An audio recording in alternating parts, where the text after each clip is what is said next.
பஞ்சு முறுக்கு மந்த்ரா கடலை எண்ணெயில நானே பண்ணுது. ஒரு சேலஞ்ச், உங்களால இந்த மாதிரி முறுக்கு செய்ய முடியுமா? மந்த்ரா கடலை எண்ணெயில முறுக்கு செஞ்சு பாருங்க. ஓகே.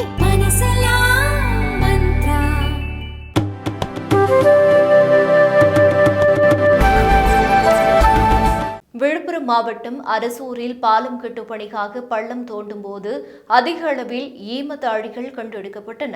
விழுப்புரம் உளுந்தூர்பேட்டை சாலையில் 16 கிலோமீட்டரில் தென்பெண்ணை ஆற்றின் தென்கரையில் உள்ளது அரசூர்.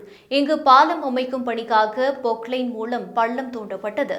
இந்த பணியின் போது பெரியதும் சிறியதுமாக பானைகள் இருப்பதும் இந்த பணியால் அவை உடைவதையும் அறிந்த மின்வாரிய ஊழியர் ஒருவர் வரலாற்று ஆய்வாளர்கள் சங்கத்திற்கு தகவல் அளித்தார். அச்சங்கத்தின் தொல்லியல் மற்றும் கல்வெட்டு ஆய்வாளர்கள் அப்பகுதியில் ஆய்வு செய்தனர். இதுகுறித்து ஆய்வாளர்கள் கூறுகையில், பள்ளம் தோண்டப்பட்ட பகுதியில் தரை மட்டத்தில் இருந்து 1 மீட்டர் ஆழத்தில் சிறியதும் பெரியதுமாக 10க்கும் மேற்பட்ட ஈமத்தாழிகள் உள்ளது. பெரிய தாழிகள் 3 அடி உயரத்துடன் உள்ளன. சிவப்பு, கருப்பு வண்ணங்களாகவும் பானைகள் உள்ளன. இவை 2000 ஆண்டுகளுக்கு முன் இருந்தது.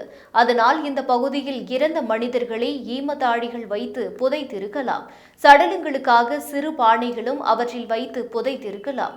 அவை உடைந்த நிலையில் உள்ளதாக கூறினார்.